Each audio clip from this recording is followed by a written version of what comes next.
인생을 살아가면서 기쁘고 행복한 일도 있지만 또 괴롭고 아프고 고통스러운 일들도 많이 생기죠. 대부분 우리가 아프고 괴로울 때에 환경이 나를 이렇게 만든다, 또 다른 사람이 나를 이렇게 만든다 생각하기 쉬운데요. 실제로는 우리 스스로 만드는 아픔과 괴로움이 더 많을 때가 있습니다. 그중 하나가 우리 속에 죄성이 발동할 때 일어나는 비교의식입니다. 이 비교의식은 다른 사람과의 관계 속에서 나의 좋은 장점을 보지 못하고 비교함을 통하여서 시기하도록 만들고 그 속에서 자신의 많은 에너지를 낭비하고 삶을 소비하게 만드는 그러한 참 우리를 괴롭게 하고 고통스럽게 하는 감정입니다. 이것은 또 신앙생활에도 깊이 스며들어서 우리의 신앙의 뿌리를 흔들어 놓기도 하거든요. 우리가 큐티하는 사무엘상 본문 보면 사울이 왕궁에 살지만 왕의 지위에 있지만 그의 지위에 걸맞는 삶을 누리지 못하고 행하지 못하는 중요한 이유가 다윗과의 비교의식입니다. 우리가 왕의 지위에 오를지라도 왕궁에 살지라도 우리의 삶이 지옥과 같은 실체가 될 수 있습니다. 그것은 내 마음을 다스리지 못할 때 일어나는 비교의식, 또 부정적인 감정들, 이것들이 우리를 갉아먹는 신앙의 독소가 되는 것이죠. 우리는 12장부터 은사로 인한 예배의 혼란함을 다루고 있습니다. 그러면서 1절부터 11절까지의 전체 총론 부분 속에서 성령을 받은 가장 건강한 증거가 무엇인가 1절 3절을 살펴보았고, 그 다음에 또 우리가 하나님께서 이 은사를 누구에게 주시며 또 은사를 주시는 목적이 무엇인가 또 8절까지 살펴보았고, 또 11절까지는 다양한 고린도 교회 안에 있는 은사들을 보여주면서 하나님께서 이 다양한 은사를 통하여서 교회를 또 외부로 또 안으로 이렇게 보호하고 세우게 하셨다라는 것을 배웠습니다. 오늘은 이제 12절부터 21절까지 은사로 인한 혼란의 문제를 직접적으로 이제 다루기 시작하는데, 오늘 이 본문은 비교의식으로 말미암아 생긴 공동체 갈등들을 해결해 주기 위해서 달라서 꼭 필요하고 달라서 더 아름답다, 그렇게 바울이 가르치는 비교의식에서 지체의식으로 동력의식으로 변화시켜야 될 부분에 대해서 우리에게 교훈을 줍니다. 12절 13절에는 한 몸으로 그러나 다양한 많은 지체로 이루어진 교회에 대해서 우리에게 가르쳐 주고 있습니다. 성경은 교회를 다양한 비유를 통해서 설명하는데요, 특별히 몸의 비유를 통해서 설명하는 경우가 많습니다. 12절도 교회를 몸의 비유를 통해서 설명합니다. 몸은 하나인데 많은 지체가 있고 몸의 지체가 많으나 한 몸인가 같이 그리스도도 그러하니라. 몸의 비유가 여러분들 한 3가지 정도의 메시지를 담고 있습니다. 첫 번째는 바울이 지금 고린도 교인들에게 교회를 몸의 비유로 설명하는데, 이 비유를 고린도 교인들뿐만 아니라 고린도 사회에서 살아가는 사람들은 이미 많이 접해본 비유였습니다. 철학자 플라톤도 이 비유를 사용했고, 또 그리고 전쟁 전문가인 플루타르크도 이 비유를 사용했습니다. 그런데 이 헬라 사회에서 이방 사회에서 이 몸의 비유를 사용할 때의 목적은 귀족층들, 가진 자들, 높은 자들의 기득권을 지켜주기 위해서 사용한 것, 이것이 바로 몸의 비유였습니다. 아그리빠라는 정치가가 당시 일어난 그 로마 사회에 일어난 어려운 문제를 해결하기 위해서 몸의 비유를 사용했습니다. 노예 노동자들이 극심한 비인격 대우와 착취로 말미암아 어떻게 보면 파업을 해버렸습니다. 그런데 그 노예 노동자들이 했던 역할들은 귀족들이 매일 먹어야 할 식량을 운반하는 일들을 했습니다. 그런데 그 노예 노동자들이 지나친 억압과 비인격적 대우에 분노를 일으켜서 파업을 하자 아그리빠는 몸의 비유를 통하여서 이들을 꾸짖습니다. 즉, 이 도시를 몸의 비유를 하는 것이죠. 그래서 이 도시가 많은 지체들이 함께 이루어져 있고 이 도시가 함께 일어나야 되고 잘 살아야 하는데 지체인 이 노예 노동자들이 식량을 운송해 주지 않았기 때문에 몸 전체인 도시가 고통받고 있고 귀족층들이 고통받고 있는데 이것은 몸으로서 마땅히 해야 될 바를 소홀히 하는 잘못된 태도다라고 하면서 꾸짖는데 이 몸의 비유를 사용하는 것이죠. 그래서 이 몸의 비유가 이들에게 익숙했는데 오늘 본문에서 바울은 교회의 이 비유를 사용하면서 전혀 다른 방향에서 사용합니다. 이 비유는 가진 자들, 쉽게 얘기하면 더 좋은 은사를 가졌다고 교만과 우월의식에 빠져 있는 자들을 옹호하는 비유가 아니라 나는 은사가 없는 자가 아닌가, 부족한 자가 아닌가라고 생각하는 낮은 자들, 없는 자들을 그들이 얼마나 소중한 자이고 교회에 필요한 자인가라고 격려하고 세워지기 위한 낮은 자의 편에 선 비유라는 것입니다. 그런 이 메시지가 낮은 자를 위한 몸의 비유 메시지가 하나가 있고요. 두 번째 이 몸의 비유, 지체의 비유는요. 우리가 이제 이 메시지를 통해서 기억해야 되는 것은 동호회의 멤버나 회원과 같은 느낌의 비유가 아니라는 것입니다. 요즘 동호회 활동을 많이 하잖아요.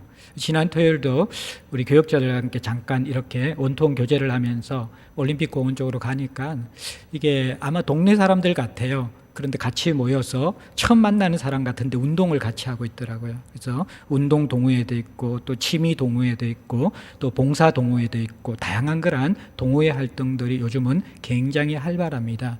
근데 이 동호회와 몸의 비유는 전혀 다른 것이에요. 왜냐 그러면 동호회 멤버십은 어떻게 보면 서로에게 유익하고 도움을 주기는 하지만 몸처럼 유기적으로 생명적으로 운명적으로 연결되어 있지는 않습니다. 그래서 동호회 회원이 일탈하든지 동호회 회원이 빠지고 무슨 문제가 생기더라도 그 동호회 자체가 큰 영향이나 타격은 받지 않습니다. 그런데 여러분들 이 몸의 비유는 멤버십을 가지는 것이 아니라 운명 공동체로 들어가는 것이거든요. 몸은 혈관이나 신경망이나 림프관으로 다 연결되었기 때문에 어떤 한 지체, 몸 한 부분이 고장이 나고 문제가 생기면요. 그 지체만, 그 부분만 문제가 일어나는 것이 아니라 혈관과 림프관과 신경망 전체를 통하여서 몸 전체가 영향을 받고 아무 일도 하지 못하게 된다라는 것입니다. 우리 몸에 맹장 하나만 터져도 있잖아요. 그 맹장 부위만 문제가 아니라 꼼짝달싹하지 못하고 아무것도 하지 못하게 되는 것. 이것이 몸의 지체와의 관계라는 것입니다. 그래서 오늘 성경에서 가르치는 몸의 비유는 동호회 멤버십과 같은 그런 관계 정도의 모습이 아니라는 것입니다. 서로가 서로에게 모든 것이 영향을 끼치고 줄 수밖에 없는 유기체적인 생물학적인 연결된 존재라는 것. 그것이 바로 지체의 모습이고 교회의 모습이다. 그렇게 가르치는 것입니다. 그리고 또 하나 12절에 중요한 메시지가 있는데 12절 마지막에 그리스도도 그러하니라 라고 이야기하죠. 약간 생뚱맞고 왜 이런 문맥이 나오는가 그렇게 여러분들 생각할 수가 있는데요. 그것은 이 몸의 비유, 그리스도 이 교회가 생물학적인 몸이고 또 동해와 다르고 낮은 자를 아름답게 세우는 곳인데 그런데 놀랍게도 이 몸의 비유인 교회가 그리스도 자체다라고 그렇게 가르쳐 주는 것이죠. 바울에게는 교회가 그리스도였어요. 왜냐하면 바울이 유대교의 율법에 열심히 있을 때에 그리스도인들을 핍박하러 갔습니다. 그래서 교회 다니는 자들을 붙잡으러 갈 때에 예수께서 다메섹 도상에서 바울에게 나타나셨죠. 그래서 사도행전 9장과 또 나중에 간증하는 사도행전 22장에 보면 예수님이 바울에게 이렇게 말씀하십니다. 너는 왜 나를 박해하느냐? 나는 네가 박해하는 예수다라고 이야기합니다. 무슨 말입니까? 지금 바울은 교회를 박해하러 가는데 예수님은 그것이 나를 박해하는 것이다. 내 몸을 박해하는 것이다 라고 한다라는 거예요. 그래서 이 12절에 몸의 비유는 굉장히 중요합니다.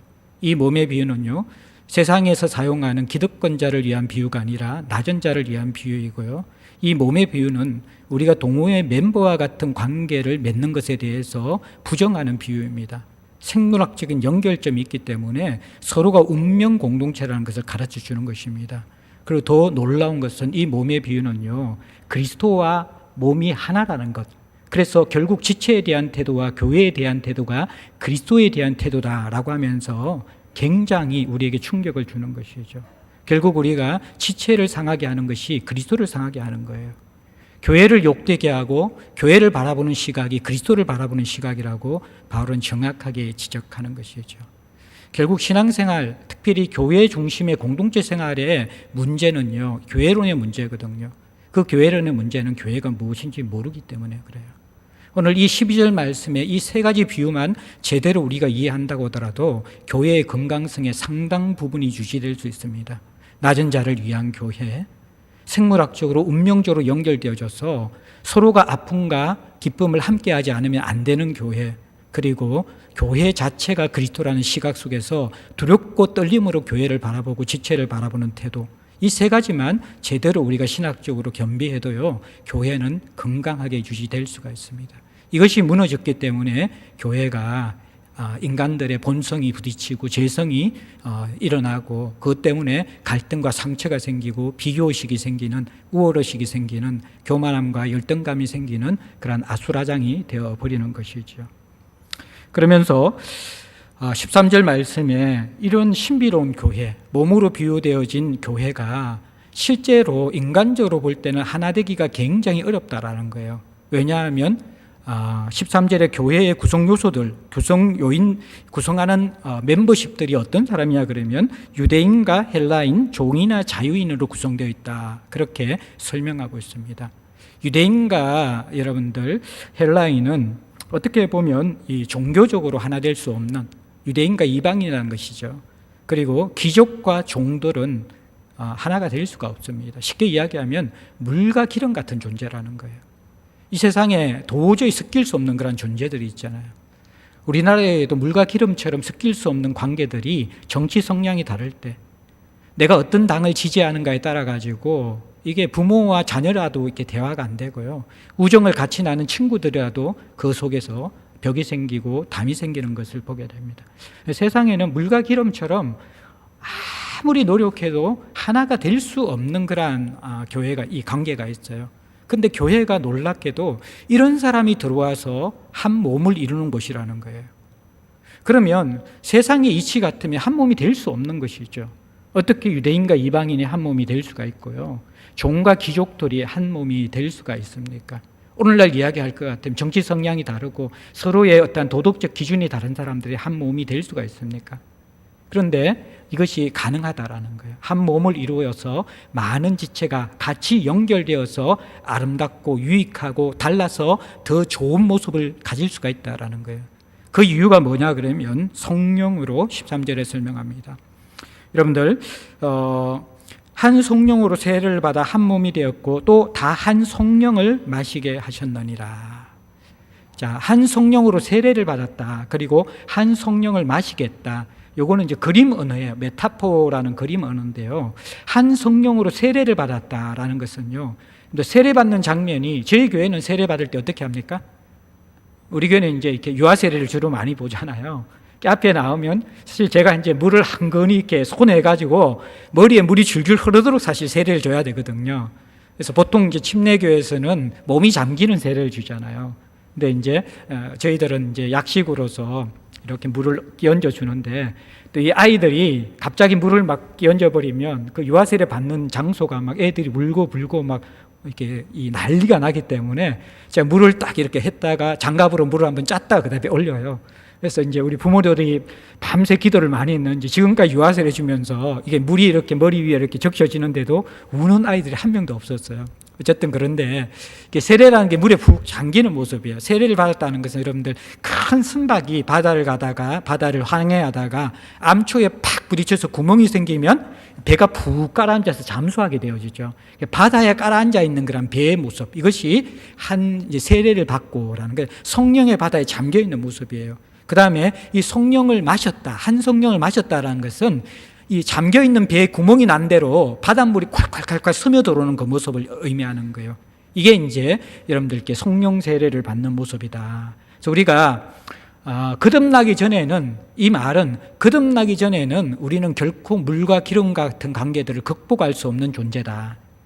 그렇게 이야기하는 거예요. 그래서 이제 우리가 한 몸을 이뤘다, 성령으로 한 몸을 이뤘다는 건 두 가지 의미거든요. 그리스도와 연결되어서 한 몸이 되어서 구원받았다라는 거예요.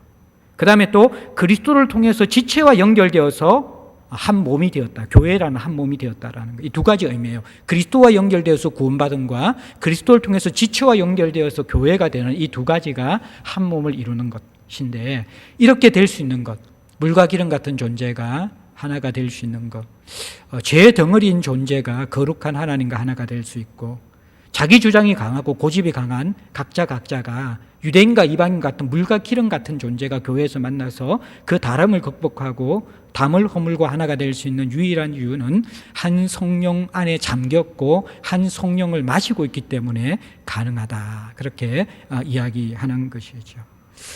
여러분들, 그래서 교회는 몸이라는 비유 이 세 가지 잘 기억해야 되고요. 그리고 몸이 되었다라는 것을 항상 인식해야 돼요. 한 몸이 되었고라는 이 단어는요, 부정가거 동사입니다. 과거에 이미 일어나서 끝난 일이라는 거예요. 그래서 우리가 착각하는 게, 우리가 지금 다른 몸으로 생각하는 거예요, 교회를. 너와 나는 떨어져 있고 다르다. 이거는 교회론이 아니에요. 이미 우리는 거듭나는 순간, 그리스도와 연결되는 순간 지체와 함께 결속되어지면서 우리는 한 몸이 되었고, 과거 동사입니다. 이미 되었어요. 그것을 우리가 인정을 해야 돼요. 내가 가족이구나, 내가 지체구나, 내가 한 몸이구나. 그 인식을 하면 다르게 행동하잖아요. 내가 가족에 대한 행동과 외부 사람과의 행동이 다르잖아요. 내 몸에 대한 행동과 다른 사람의 몸에 대한 행동이 다르잖아요. 예, 그것처럼 우리의 인식 자체가 교회는 한 몸이 되었구나 라는 인식은 굉장히 중요하다는 거예요. 문제는 우리가 한 몸을 지켜나가는 것인데, 그것이 바로 한 성령을 안에서 잠긴 존재이고 그 성령을 먹고 마시면서 살아가는 존재라는 것을 항상 인정하면서 내 인격으로 하나 될 수 없구나. 그걸 우리가 깨달아야 돼요. 여러분들, 그래서 이 교회론이 제대로 되어 있지 않으면요, 그리고 성령 안에서 자신을 녹이지 않는 그러한 성도들이 많은 교회들은요, 한 몸을 못 이룹니다. 그러니까 다 각계정토하고 너무너무 서로서로 한 사람 한 사람 보석같이 빛나는데 이게 모래알 같은 거예요. 뭉쳐지지 않는 것이죠. 성령께서만이 이 물과 기름과 같은 존재를 섞이게 하시고 하나가 되게 하시고 온전케 하신다라는 것입니다. 그래서 하나됨은 얼마나 성령께서 교회의 주인이신가를 우리에게 보여주는 것입니다. 예. 그래서 성령의 지배와 통치 아래 받지 않는 공동체의 특징은 각자는 너무나 탁월한데 모여 있으면 갈등이 생기는 거예요. 모여 있으면 분열이 되는 거예요. 함께 있으면 뭔가 물과 기름 같은 부담감과 불편함을 느끼게 되는 것이죠. 그 자체는 우리가 교회가 무엇인지도 잘 모르고 내가 병들었다라는 거예요. 내가 성령 안에서 정말 내 자아와 중심들을 깨뜨리지 못한 가운데 살아가고 있구나, 그렇게 생각하면 되는 것입니다. 근데 또 놀라운 경험을 할 수 있는 것은 교회가 이렇게 원수지간들이, 이렇게 앙숙지간들이, 이렇게 보기만 해도 불편함을 느끼는 존재들이 그리스도 안에서 십자가의 보혈과 성령으로 말미암아 다윗과 요나단과 같은 우정의 영성들을 가질 수 있다라는 거예요. 사울과 다윗과의 관계와 요나단과 다윗과의 관계, 여러분들 어떤 차이입니까? 어떻게 보면요, 사울은 이미 왕을 지금 경험하고 그 왕의 자리에 있잖아요. 더 비교의식과 시기심을 가지면서 다윗과 원수되어야 될 위치에 있는 사람이 요나단입니다. 그렇지 않나요? 근데 이상하게 어떻습니까? 사울은 그 평생을 다윗과의 비교의식 속에서 무너져 버립니다. 예. 근데 요나단은 어떻습니까? 자기가 앉아야 될 자리에 다윗이 앉을 겁니다. 그런데 하나님의 영이 두 사람에게 충만하게 되어지니까요, 두 사람은 너무나 아름다운 그런 우정의 관계를 가질 수가 있는 것이죠. 이제 독립심이 강하거나요, 또 모범적인 사람들, 또 혼자서 모든 것을 잘하는 사람들, 이게 개인 신앙생활에는 도움이 되는데요, 동력과 함께하는 데서는 물과 기름과 같은 굉장히 방해 요소가 될 수 있다라는 거예요.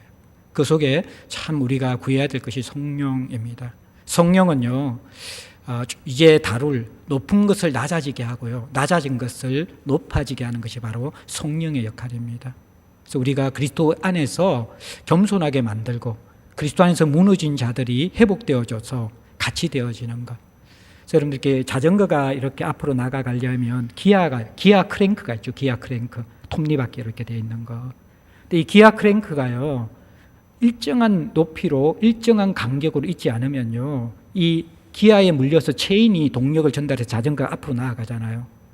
여러분들, 그 기아 톱니 하나만 삐쭉 튀어나오면 어떻겠습니까? 거기에 걸려서 더 이상 이 자전거 체인이 돌아가지 않습니다. 그리고 그 가운데 기아에 있게 톱니바퀴가 한두 개가 빠져나가 버리잖아요. 그러면 달려가다가 거기에서 체인이 풀려버려가지고 체인이 밖으로 빠져나가 버립니다. 동력이 전달되지 않습니다.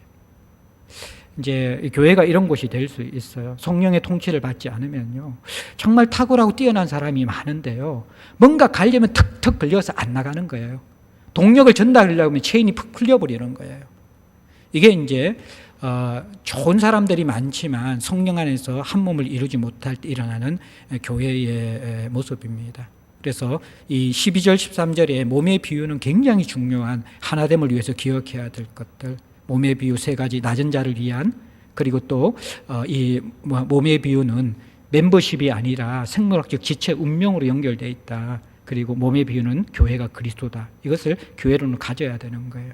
그리고 이 물과 기름 같은 우리가 모여서 어떻게 몸이 될 수 있는가? 불가능해요. 우리의 인격으로. 절대 불가능해요. 그러니까 우리도 은혜가 빠지면요, 늘 사울이 될 수 있다고 항상 생각해야 돼요. 내가 은혜가 빠지면요, 내가 가진 영향력이나 은사가 강하면 강할수록요, 더 무서운 사울이 될 수 있는 존재예요. 항상 우리가 성령에 의해서 있을 때 우리는 요나단처럼 시기할 수 있고 내 자리가 위태로울 수 있지만 하나님의 영이 있으면 다윗에게 우정의 존재가 되는 거고요. 이미 내가 왕의 자리를 가지고 있고 그것을 누리고 있지만요, 성령이 떠나가면요, 다윗을 죽이고자 하는 존재가 되는 거예요. 이게 이제 항상 우리가 교회론 속에서 가져야 될, 성령이 없으면 하나 되지 못한다, 깨달아야만 하는 것입니다. 그러면서 이제 14절에서 21절에는 몸의 비유를 통해서 배우는 은사에 대해서 이제 적용을 하기 시작합니다. 크게 두 가지인데, 덜 중요한 은사를 받았다고 생각하는 지체들을 향한 교훈과 더 중요한 은사를 받았다고 생각하는 지체들을 향한 교훈입니다. 덜 중요한 은사를 받았다는 것은 15절 16절에 보면 손과 발의 비유와 귀와 눈의 비유입니다. 자, 15절에 보면요, 발이 손들어 나는 손이 아니니 몸에 붙어있지 아니하였다 할지라도 몸에 붙어있는 것이 아니고, 또 16절에 귀가 눈이 아니기 때문에 몸에 붙지 아니하였다 할지라도 몸에 붙지 아니한 것이 아니다. 자, 발과 손 그리고 눈과 귀, 이 두 가지 비유가 우리에게 주어집니다. 여러분들 한번 보세요. 질문할게요. 발과 손 중에 여러분들 뭐가 더 중요하다고 생각합니까? 발이 중요하다, 손이 중요하다, 뭡니까? 다시 한번요. 발이 중요하다, 손이 중요하다, 예, 다 중요하다. 예, 꼭 이런 분들이 계세요. 성경의 문맥이 지금 그게 아니잖아요, 그죠? 이게 손과 발의 비유 속에서 대부분 우리가 상식적으로는 손이 더 중요하죠, 그죠? 예, 눈과 귀의 비유 속에서 눈이 중요하다, 귀가 중요하다, 다 중요하다. 예, 제가 포기하겠습니다. 여러분에 대해서는. 대부분 우리가 눈이 더 중요하다고 생각하겠죠. 예, 그래서 상식적인 측면 속에서 발과 손의 비유에서는 손이 중요하다고 생각하고, 또 눈과 귀의 비유에서는 눈이 중요하다고 생각해요. 왜 이 이야기를 하냐 그러면, 고린도 교회의 은사로 인한 우월의식과 열등의식, 이게 배경이 되는 거예요. 고린도 교회에서 나는 은사를 받았는데 내 역할은 눈의 역할이다, 내 역할은 손의 역할이라고 생각하고 우월하게 생각하는 사람이 있고, 또 내 역할은 발의 역할이다, 내 역할은 귀의 역할이라고 생각하면서 자기가 받은 은사에 대해서 열등감을 가진 사람이 있었어요. 이게 배경인데, 자, 그러면 눈과 손에 해당한다고 아주 자부심을 가진 은사를 가진 사람, 중요한 은사를 가진 사람은 어떤 사람일까요?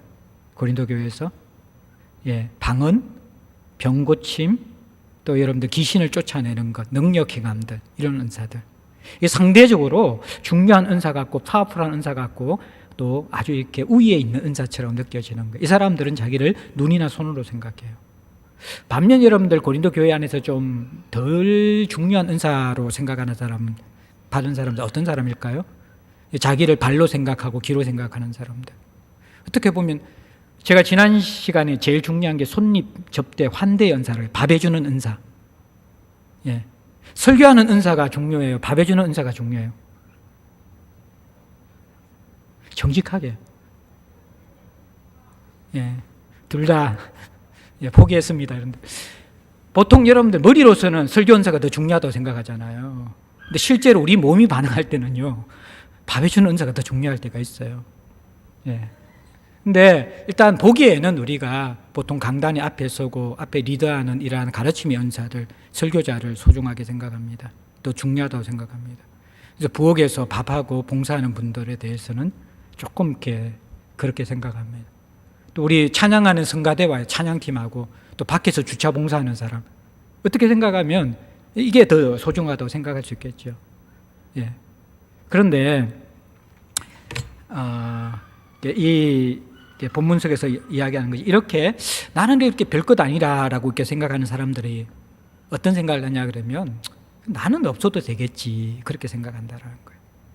예. 그렇지만 발이 나는 덜 중요하기 때문에 몸이 아니다고 한들 발이 몸에서 떨어질 수 없고 기가 눈과 비교해서 나는 안 중요해 한다고 해서 기가 몸에서 떨어져 나갈 수가 없어요.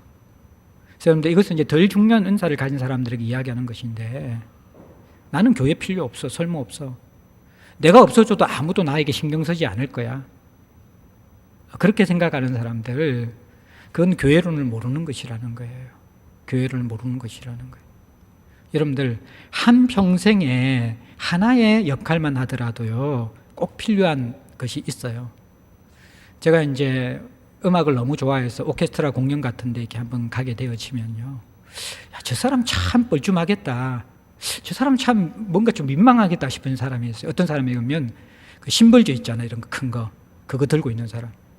그 교향곡 할 때 마지막 사학정 할 때 딱 한 번, 두 번 치고 끝나거든요. 한 40분, 50분, 긴 거는 70분까지 교향곡이 연주되어지는데요.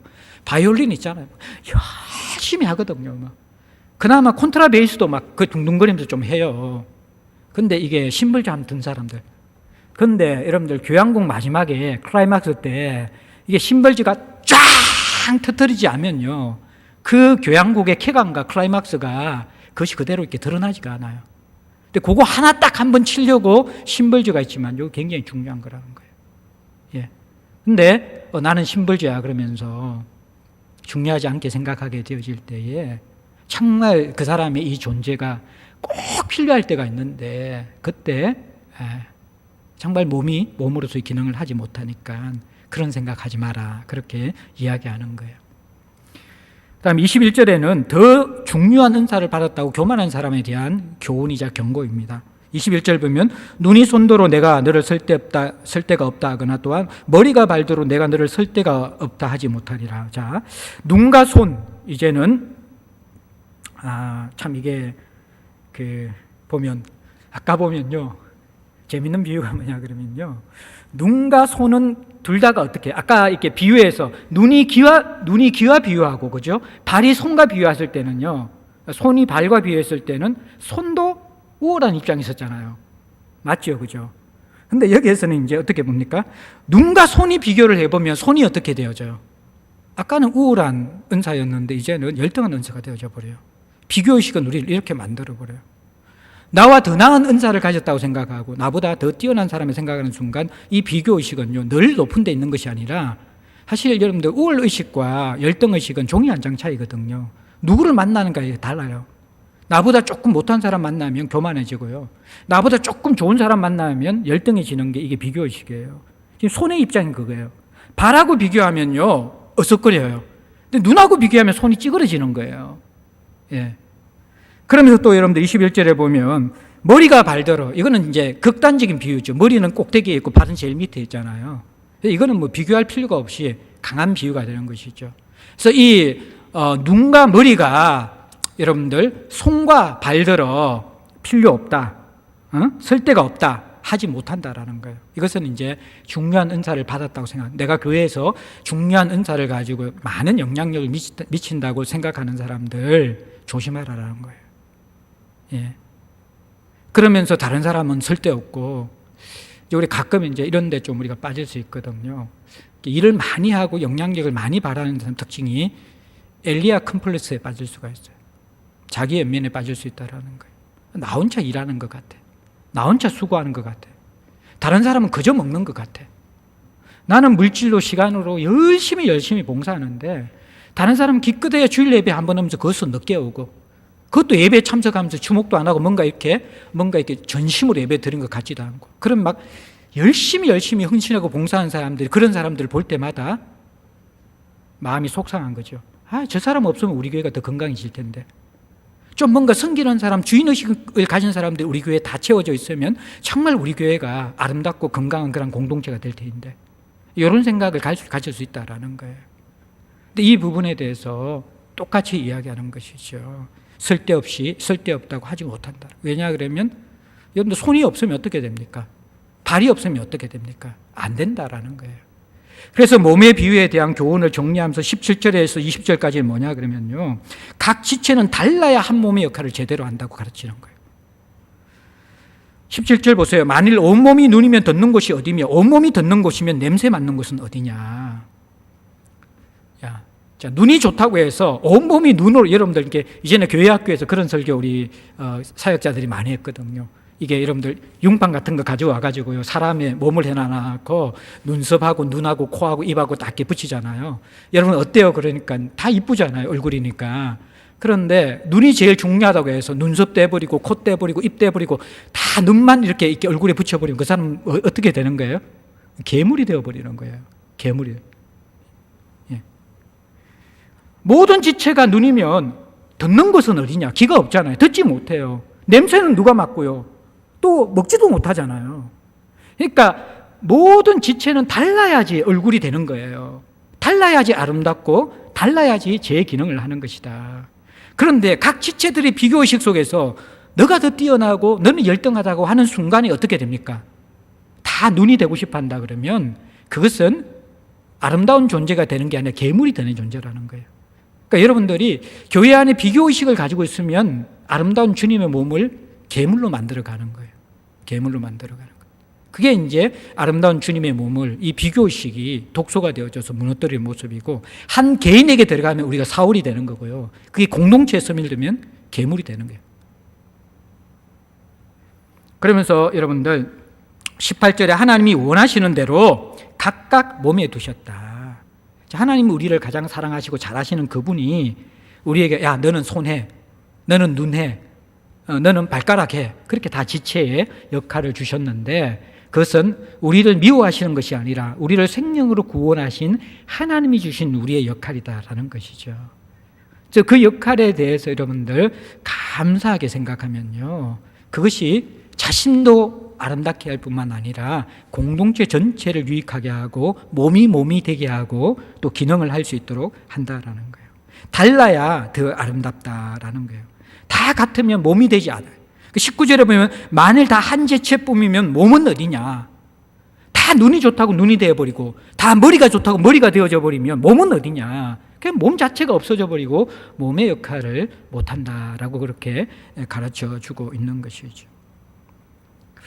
사랑하는 성도 여러분들, 우리가 이게 잘 아는 비유인데요, 이게 참 성령 안에서 붙잡고 살아가는 게 만만치 않아요. 제가 보니까 교회를 떠나가는 대부분의 이유는요, 하나님과의 관계가 아니라 얼핏 보면 사람과의 관계 같아요. 사람과의 관계에서 섭섭함과 상처 때문에 대부분 교회를 떠나갑니다. 그런데 정말 정직하게 이야기하면요, 그 사람이 교회를 떠나가는 이유는 하나님과의 관계 때문입니다. 결국 사람과의 관계는 하나님과의 관계예요. 왜냐 그러면 교회라는 사람이 모인 공간은 그리스도라는 하나님의 몸이기 때문에요.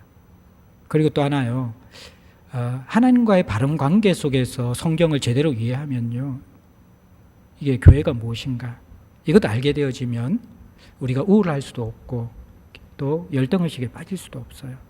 예.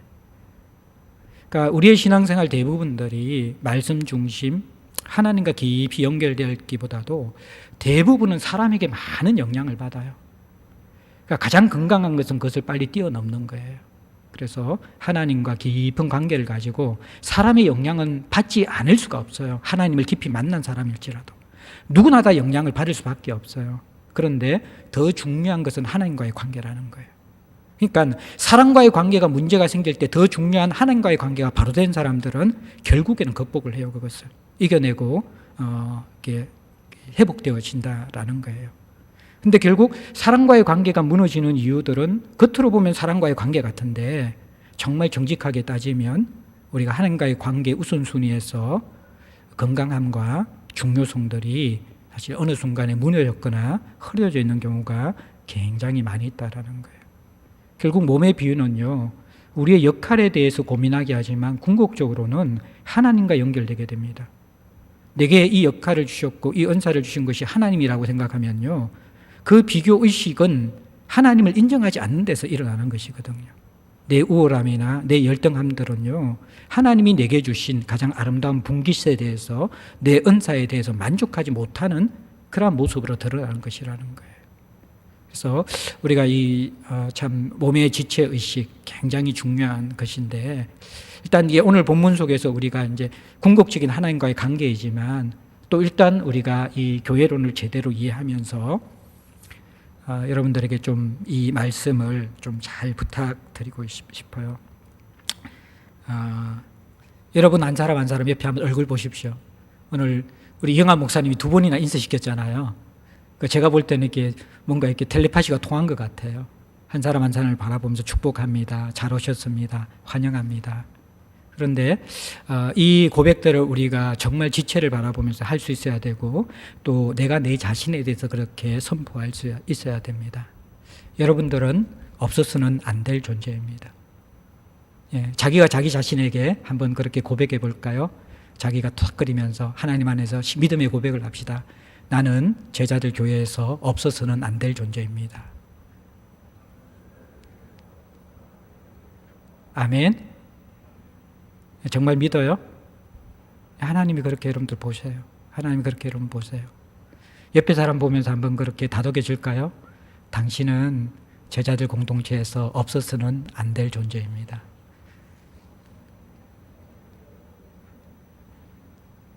되게 힘들어하네. 예, 힘들지 않지요. 정말 그렇지요. 그죠? 예.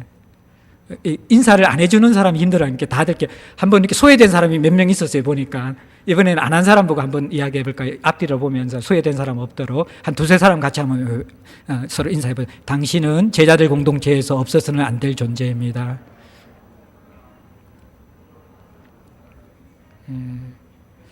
여러분들, 교회는요 달라서 꼭 필요하고요, 달라서 더 아름다운 것이 되어야 돼요. 그게 교회가 되어야 되는 것이죠. 제가 몇 번 여러분들에게 이야기했지만요, 저 한평생 잊을 수 없는 단 하나의 예화를 꼽아라가면 이거예요. 주일학교 선생님이 주일학교 그 사역자가 설교할 때 한 예화인데, 작은 나사모디야 한번 몇 번 들었을 거예요. 여러분들, 주일을 앞둔 토요일 저녁에 교회 예배당에서 그 예배를 돕는 이게 기물들 사이에서 논쟁이 벌어졌어요. 주일날 누가 가장 귀한 역할을 할까? 스스로 귀한 역할을 하는 그런 존재라고 생각하는 사람들이 생각하는 기물들이 자기 자랑을 시작한 거예요. 먼저 피아노가, 여기는 이제 신디사이저가 있지만 자기 자랑하는 거예요. 야, 우리 교회 목사님 엄치잖아. 내가 기준은 처음을 잡아주지 않으면 엉망이 될 거야. 찬양이 완전히 엉망이 될 거야. 내가 있기 때문에 그나마 우리 교회의 예배의 음악이 아름다운 거야. 예. 또 앞에 있던 이렇게 마이크가 자기 자랑을 합니다. 야, 헛한 소리 하지 마. 강단이 시끄럽고 막 에어컨 소리도 들리는데 마이크가 없으면 어떻게 사람들이 설교 말씀을 들을 수가 있겠어? 사회를 들을 수가 있겠어? 광고를 들을 수가 있겠어?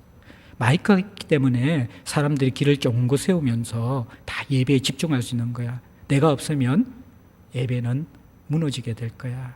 그렇게 이야기하는 거야. 그러니까 이제 이게 앞에 이게 의자가 이야기하는 게, 야, 요즘에는 의자 없는 데는 아무 데도 안 가. 봐, 식당도 봐.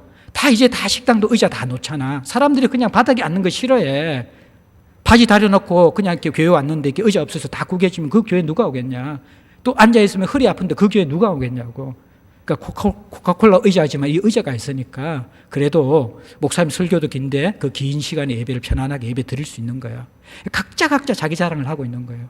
근데 저 천장 꼭대기에 옆에 기퉁에 있던 작은 나사모, 녹슨 작은 나사못 하나가 갑자기 자기 연민과 열등감에 빠지는 거예요. 사람들은 아무도 나 존재를 모를 거야. 도대체 나는 예배를 위해서 어떤 봉사를 하지? 무엇을 섬기고 있지? 그렇게 생각하는 거예요. 그리고 나서 내가 빠지더라도 사람들은 아무도 나를 인식하지 못할 거야. 나는 쓸모없는 존재야. 나는 주일 예배에 하등 도움도 주지 못하는 있으나 마나한 그런 존재야. 그러면서 그날 밤에 이 작은 나사못이 스스로 자기의 막 몸을 털어가지고 떨어져 버렸어요. 그냥 거기 숨겨 버렸어요. 그러니까 그날 밤에 막 태풍과 비바람이 막 몰아치면서요. 그 작은 나사못이 빠진 그 틈 사이를 막 들썩들썩거리면서 계속해서 흔들어대는 거예요. 그러니까 얼마 되지 않죠. 바람의 힘과 비바람 때문에 그 나사못이 있던 자리에 있는 그 천장이 확 날아가 버린 거예요. 그러면서 막 억수 같은 비와 바람들이 그냥 예배당 안으로 다 쏟아져 들어온 것이죠. 주일날 아침에 성도들이 예배 드리러 왔어요. 의자에 앉을 수도 없었고요. 마이크와 피아노는 젖어서 소리를 낼 수가 없었어요. 결국 그날 예배는 아무도 드리지 못하는 그러한 주일 예배가 되어버렸어요. 설교보다 더 은혜스럽지요, 그죠? 우리 한 사람 한 사람이 작은 나사못이에요. 예. 사실 우리 그렇게 생각할 수 있거든요. 여러분들, 우리가 이제 30몇 년 동안 제자들 교회를 세우면서 어떤 사람은 피아노 역할을 하는 사람도 있었고, 어떤 사람은 마이크 역할을 하는 사람도 있었고, 어떤 사람은 의자 역할을 하는 사람들도 있었을 거예요. 또 어떤 사람은 그냥 작은 나사목 같은 그런 역할을 하는 사람들도 있었을 거예요. 네? 다가 중요한 거예요. 앞으로 우리가 마천동으로 옮기더라도요, 똑같은 거예요. 똑같은 거예요. 예. 근데 이건 다음 시간에 다룰 건데, 부모는 약한 사람에게 제일 마음이 가요. 저도 목양하면서요, 여러분들 잘 섬겨주고 도와주는 사람들 너무 격려되고 감사하죠. 그러나 정말 신앙 안에서 제가 볼 때 너무나 안타까울 때도 있고, 또 마음이 아플 때도 있고, 삶에서 또 여러 곳에서 아파하고 힘들어하고, 그러면서 슬며시 교회를 떠나는 그런 한 분을 보면요, 저에게는 그분들이 작은 나사목보다 더 귀한 존재들이에요. 그것이 실제로 제 마음과 제 어떠한 삶에 더 많은 영향을 미치는 거예요. 아마 여러분들도 그럴 거예요. 여러분들도 한 사람 한 사람이 그 존재 자체가 귀하고 아름답기 때문에 그 존재가 교회이지, 그 사람이 무슨 역할을 해서 그것이 교회가 되는 건 아니잖아요. 예. 그래서 우리가 오늘 교회가 무엇인가, 몸의 비유를 통해서 또 우리가 내가 중요하다, 덜 중요하다, 그거 다 인간적인 판단이에요. 다 인간적인 판단이에요. 하나님 한 사람 한 사람 다 소중하게 생각하는 거 생각하면서 자기 자리 이탈하지 않는 작은 나사못이 되어서 함께 몸된 교회를 아름답게 세워